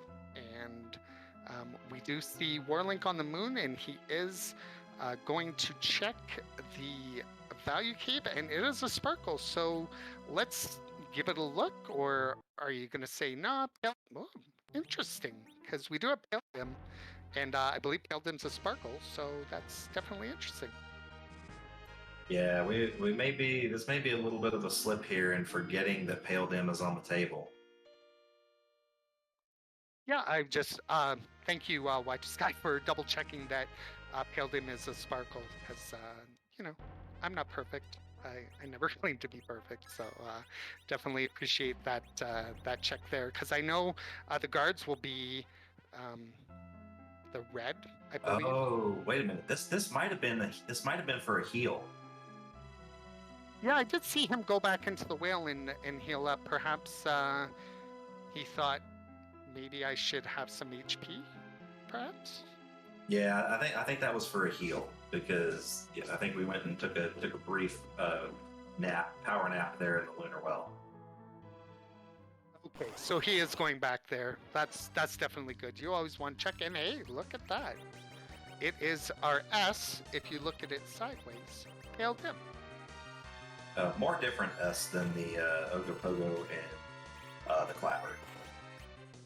Yes, absolutely. This one's a bit of a sideways S, but he's still an S as far as I'm concerned. This fight is fairly trivial in terms of how you would approach it. Rule number 1 with Pale Dim, don't ever cast spells on him. He doesn't like that and counters that.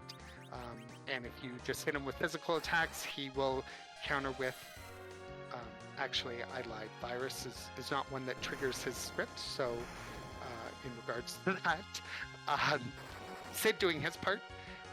Cubs Rule, thank you so much for the raid. Welcome in, Raiders. It is Warlink against flossiefern. Appreciate you hanging out. Just coming back to the action here. He will counter all physical attacks with slow, which really doesn't do a heck of a lot.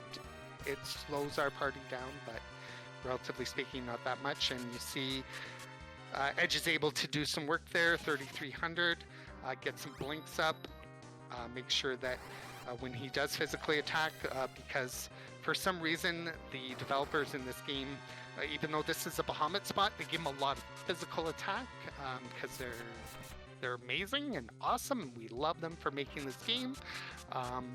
So definitely just gonna mow him down there and take care of business as Flossie goes up to the top and sees Ashura. Should be able to take care of that, and then we'll, I assume, on the way back, take care of Baigen running the super cannon. Yep, we'll do on Flossie's side. Do want to mention folks coming from Cubs Rule's channel. If you are watching the Khadgar of Cubs Rule versus Inky Dave, please do not spoil that match. For all of our viewers here, and for me in particular, I have a vested interest in going back and watching that matchup. So. Well, the good news, bad news situation, as you see there. Good news, it's a required boss, brings Warlink up to 5. And not terrible news. I mean, Zeus Gauntlet's fun for Edge. It's the most powerful gauntlet for him in the game. So not a complete zonk, but as you see their value in K Bahamut. You're welcome. The hallmark of Value K, or K Value, depending on how you say those things there. As we do see Warlink, I think officially we can say this, Y2 Sky is probably just in face check mode here. At 5 of 7, he's just looking for either those guards or Odin, Golbez, heaven forbid. And I think he is in the driver's seat, I think, at this point, I would say. Yeah, you still have the Luca and Twin Harp out there, but those are 2 spots as well. Warlink also hasn't checked the package yet either, but absolutely, the numbers are in your favor here to just face check the LST, and then if you don't find 2 there, the Giant. So yeah, we're gonna see a lot of peaks, and if we have a hit, we'll have a fight, and if not, we're moving on. Yeah, I definitely agree with the play. Statistically, I think it's a smart play. You've got 1, 2, 3, 4, 5 bosses in the LST. You've got 2 bosses at the Giant, and you're only looking for 2. So 2 of those 7 need to be there. I think statistically, it's a smart play. Do you check package? No, because again, that's a long cutscene, and you've got all these other checks that are, relatively speaking, easily available, and you're just looking for 2 relatively, at this point, easy bosses. Like at this point, Odin is pretty trivial at these levels. Even if he's anywhere here in the LST, even if he's in the Mazamoon spot, the Baron Guards, you've got at least one coffin. Worst case scenario, if you only have one coffin, you coffin the officer, and the underlings just kind of lose their minds and attack each other. So a couple of hopefully easy bosses if you're Warlink. Yeah, Warlink going bottom up. I approve of bottom up. It is a rarity these days, but it is something that I personally do, so I approve of this. The density of checks down here, especially if you're in face check mode, is a lot better than it is going top down. So he might still feel like he's a little bit behind. 90 minutes. Most of these seats have been averaging around that 90-minute to 2-hour spot. So he might be looking over and going, I don't see a dot done here. Have I made the right checks? Have I done the right things in regards to that? As we do see Donkey Kong Cecil there, and that's going to be a nope. Even though it's not a difficult boss, he appears to be in just face check mode, so he's going to check the ribbon room spot here and see what he finds there. And he finds Ruby and says, "No, sorry, Ruby, I'm running away." And yeah, yeah, a little concerned about this bottom up play here because you're right next to Zoromus at this point. And right now we've missed 2 out of 3.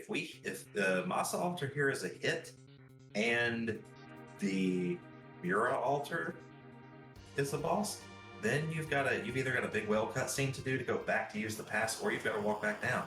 So yeah, I may have checked the Mura spot before coming here, but let's see what this Masa altar is. It is the wrong guards. They're still free, but that's not the right guards. Hope that Warlink realizes these are not the right guards. Realized fairly quickly after getting down with coffins, and then no cha-ching for objective complete. Yeah, he will find out in very short order here in regards to that. But no, you even if you know this is not the right boss, you definitely take this fight because it's 122k XP, and look at that, the Luca key. Now you have a check to go back on the Earth and do once you've finished up here. So very, very good value there for Warlink. Now, definitely important now that we know where Lukiki is, important for Flossie to find that, to be able to potentially catch up to Warlink here as he continues to face check. I believe he's probably going to go to the Wyvern spot, which has the Crystal Sword at this point. That would be personally speaking, my next spot, as she does pick up the Darkness Crystal there.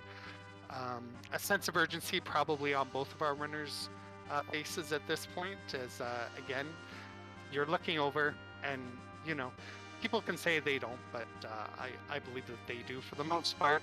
You look over, you're looking for that dot done. You're like, it's 94, 95 minutes in. I should be seeing a dot done shortly, and I'm not. So, maybe a slight bit of panic on our runners, as Warlink again has struck out on 3 of those bosses, but he does run into the right boss here at the Crystal Altar, so he will be 1 away from being in go mode. Yep, very good find for Warlink here. One thing I'm interested on Flossie's side, so the only required boss there was the Fabul Gauntlet in the Baron basement. So Baron, not unless, let's see, did we get a key item in the Baron trash can? Not just the that's the Earth Crystal, which ended up in a zone. Okay, so as long as we don't have a hard required chain there. So the Baron key there is also not hard required. So Flossie might be able to get away with finding another boss. Twin Harp here, that's gonna open up the rest of everything else. So the pan is actually a Zonk. It indeed is. Sheila 2's not going to have the goods. Usually I find on these seeds that she does, unless she happens to spike the Legend Sword, which is definitely a possibility in regards to that, but could also be the Spoon, or it could also be a Moon Veil. Who knows? Flossie definitely still in it, still has a chance. in regards to the situation, as Warlink is going to check the Mura altar at this point, and we will see if the boss is required there. If not, maybe that Twin Harp does have what we need. Maybe Giant has what we need. It's been on the table the whole time. Definitely interesting to see how the end of this plays out. Yep. So we're thinking about this from Flossie's perspective. Knowing what we know as commentators in chat, what do we want to see for Flossie to catch back up? We know those guards are there. We've got to maybe hope something is at the Giant and the Twin Heart, and then even then I would say Warlock has to stumble. Looks like he's done a reset out of that Mira altar, so we do need to go check other places for this last boss. And activating the Crystal of Flight himself, so that looks like a return to Earth and chasing some of the key items as opposed to the Giant here. Interesting play for Warlink. Definitely. It was Evil Wall at the Murasame altar, so that was a zonk there. Knowing that you're looking for one boss, I wonder if you do package up your Warlink at this point. You're looking for one boss and you have Twin Harp. Oh, he's gonna go underground. How interesting. Tell me why, this guy. Oh, he's gonna check the Luca boss. Interesting. Yeah, this is just down to almost personal preference at this point. I'm usually a Giant fan here, especially where I'm going to try and just take advantage of using the same Return to Earth cutscene to just go straight to the Giant. But yeah, Warlink instead gonna do some of these other checks. Luca Key being one of the longest ones to face check. It's about a minute or so to go down here to check.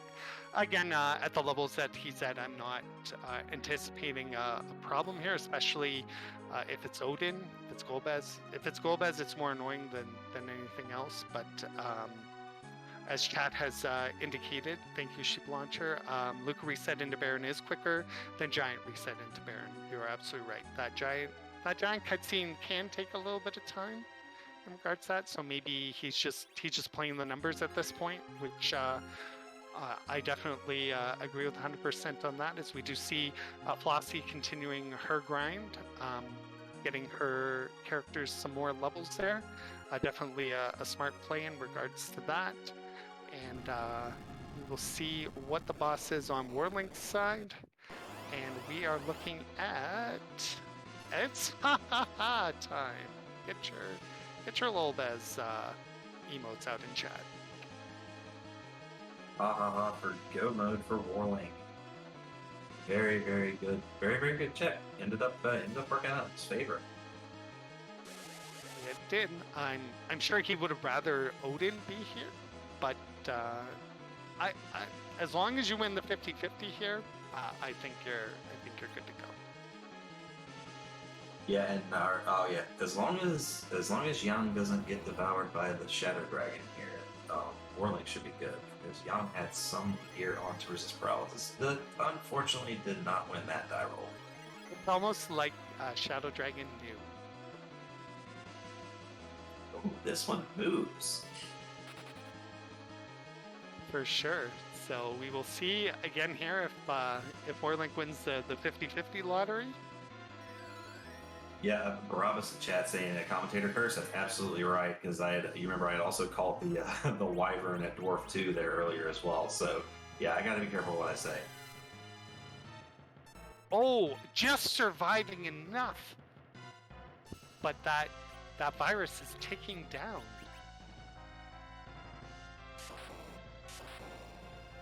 Yeah, you really need to get a heal off. Although he was able to get the other Star Veil up on Palom, so I don't anticipate. Rosa might go down, but I'm sure he's okay with that. Actually, yeah, Palom getting the nuke off and now Rosa's got the white off. I don't think the tick down is gonna work. Is going to be a problem here. Yeah, no, 84, 83 bonus HP, so she's good to go, although it'll tick one more time. And 82. Using that white and getting that crystal at 140. Warlink must be feeling pretty good right now in regards to the situation, as Flossie is going top down on the LST and does run in to Pale Dim. Sorry, not LST, into Keep Value.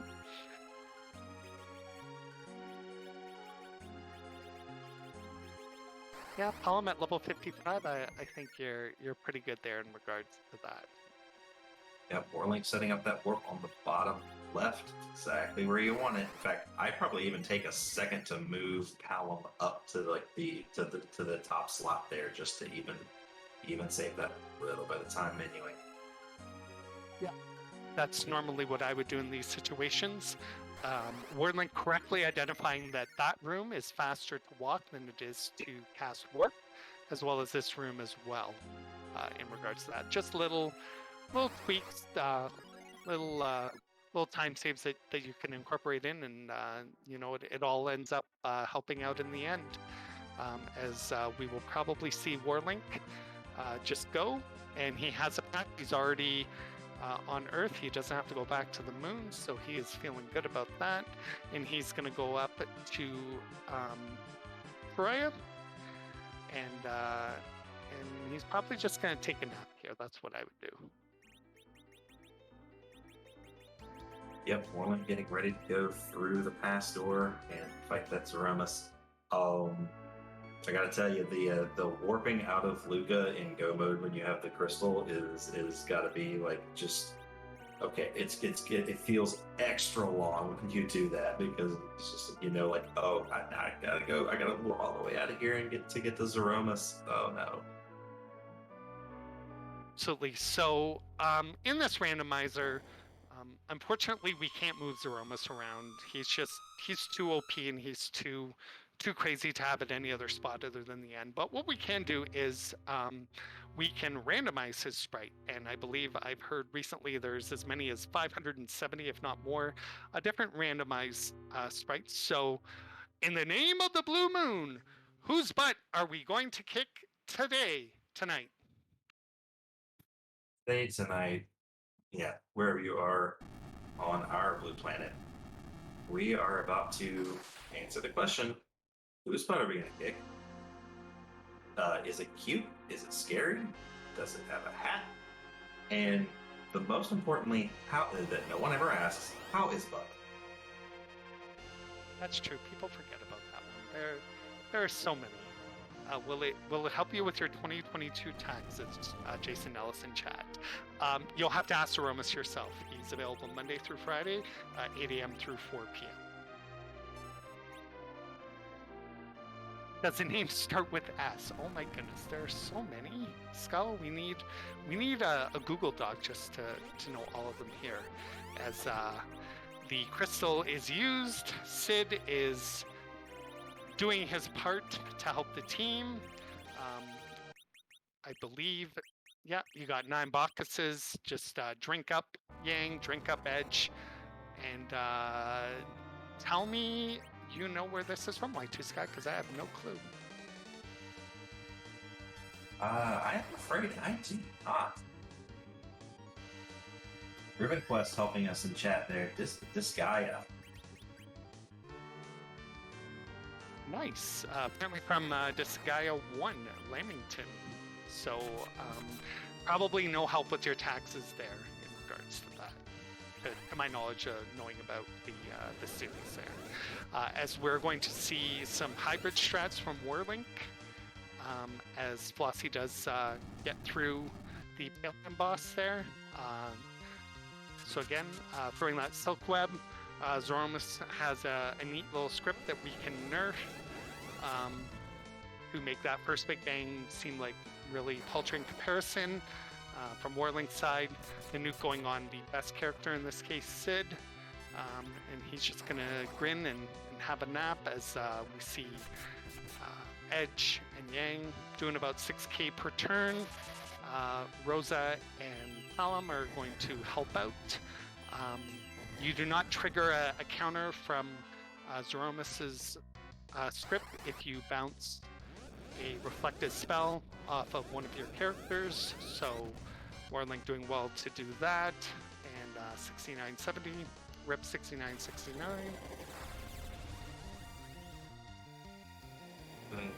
Indeed. Meanwhile, flossiefern through that Pale Dim fight and heading into the LST.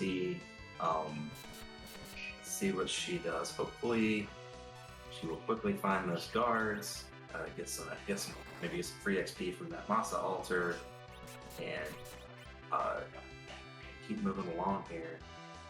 But yeah, Warlink not really having any trouble with this Z fight. Seems pretty well set up at this point. Yep. Just about at this point, I would be just putting the controller down. I use that elixir I picked up in the Leviathan fight if I only had one, and just use that on my Palom. But other than that, really enough HP to kind of survive even an unnerfed Big Bang. More than likely, not 100%, but about 98%, I would say. See this shake? So it's going to happen with Big Bang number 2. Are we going to skip it? And I think there's your refill skip.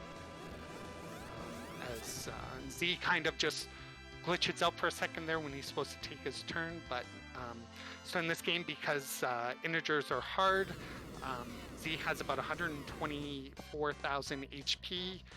He resets after 45,000 to get 64,000 again because integers are hard in a 16-bit system. And that is a GG.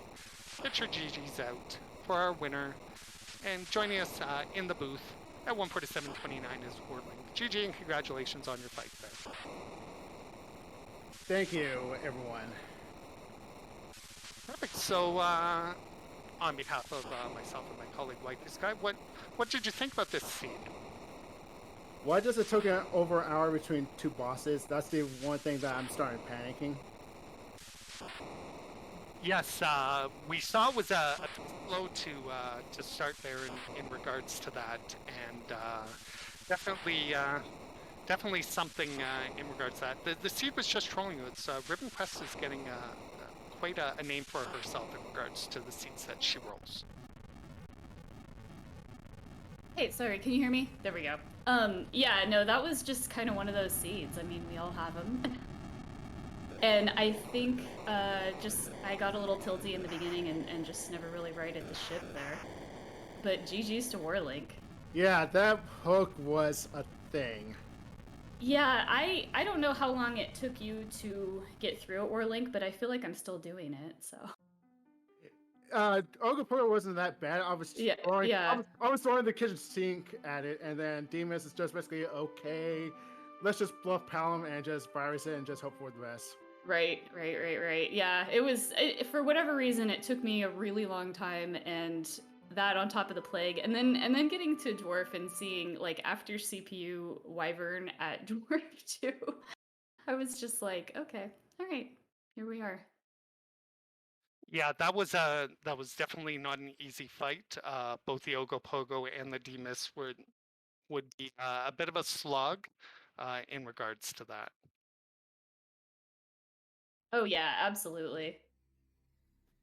Yeah, so the amount of darts definitely came into play, at least for the Ogopogo fight. But the real difference maker on the Demus fight in particular was Warlink turned in that paint tail before diving the hook route and had that Masamune on edge. That was the big one. I was actually wondering about that too. I tend to want to turn that in when I have Rat Tail, so I usually do Dwarf Castle first and then kind of do my free checks. And when I saw that sword, I was like, wow, this would have been nice earlier. Yeah, and I kind of wanted something for edge because up to like a few minutes before doing that turn, I was rocking metal short sword. Found long swords on the shop. I was like, oh, cool, I can buy two. And then turned the pink to found the mask. I was like, great, I have an extra sword.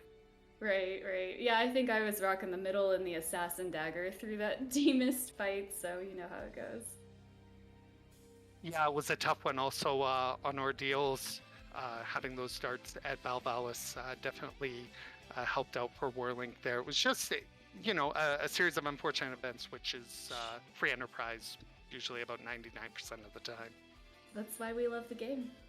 Yeah, I'm just glad I just like Cecil and Ken just took the day off. It's like, oh good, I can just chuck these weapons that I can't use at Val and just get over with it. Because Right. I'm not sitting through this again after one of the community races that I was so tilted at Val that I came back just to obliterate it, just to get a Crystal Sword animate Cecil.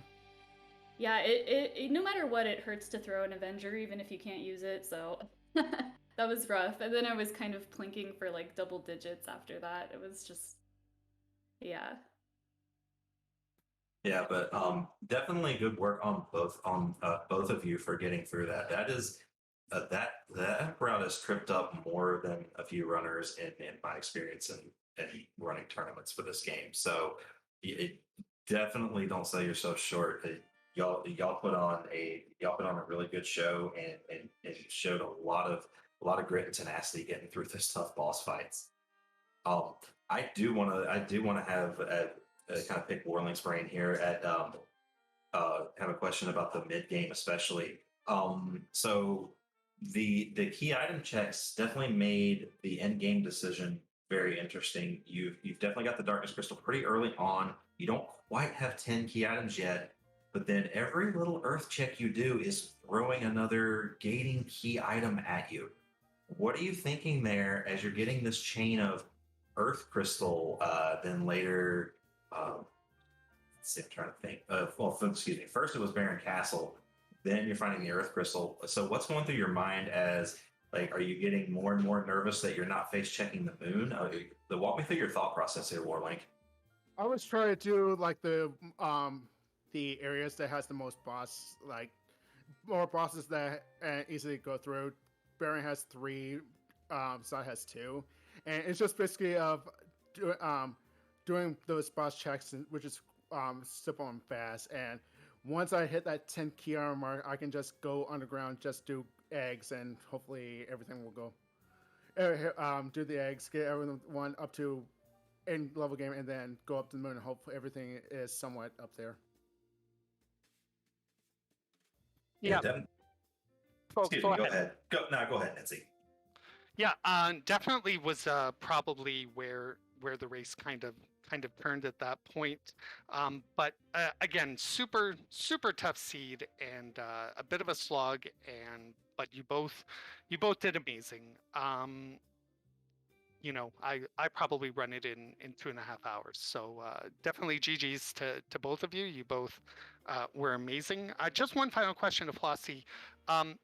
On Ordeals, you picked up Rosa and you left Sid. I'm just curious what the thinking was behind that.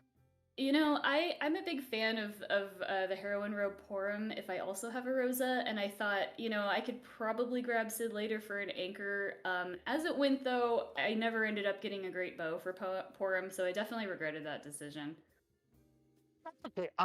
It could have gone either way. It was just something that I had noted there that I wanted to ask you about in regards to those decisions. Do you guys have any other comments in regards to the situation? No, just thanks to everybody. Good game, Warlink, and it's been just an amazing tournament. I love the structure, love a good boss hunt, so thanks everybody. And just a reminder, everybody, make sure you give flossiefern and warlink05 a follow. They put on an amazing show, and I know even though this exits flossiefern from the waning bracket, that she'll be doing some fun stuff on her channel, I'm sure. And to cheer on Warlink as he moves on to round 3. I don't know who his opponent is going to be or if that's been determined yet, but GG to him and moving on into the rest. Yeah, thank you everyone for putting up the show. Without you guys, it was just me and Flossie just racing in the void, just panicking like what the what a person is doing right now, and it's like, oh, I don't know if they're doing one of these off checks or something like that, and able to go back and rewatch this to see how things progress. Excellent. Any final thoughts, Flossie? I'm just gonna go have a milkshake, I think. Enjoy that milkshake. Just as a reminder to everybody, later tonight we do have Lord Bobry versus Flurry at 7 p.m. Eastern on Free Enterprise 1, Cecil 2 versus Garen on Free Enterprise 2, and I believe unless Y2 Sky, you have any other questions, we will be rating Esquint, who is doing an NSYNC Mage Heavy Pink Puff off-season flag set. No, I don't think I have anything else. Just make sure as you go over and watch S-Front that you do not spoil any of the races that you may have seen today. Also, it is async NCAMTC. If you were planning on running that, just be mindful that there might be spoilers. Yeah, thanks to everybody, and I hope to see a lot more of warlink05 and flossiefern in Free Enterprise. Same here. It's always a treat to do commentary with you, Y2 Sky. You've been awesome and amazing. Shoutouts again to our restreamer, Ribbon Quest, and our tracker, the Blue Wizard. Make sure you give them a follow as well. And I hope everybody has a great day, afternoon, or evening, wherever you happen to be.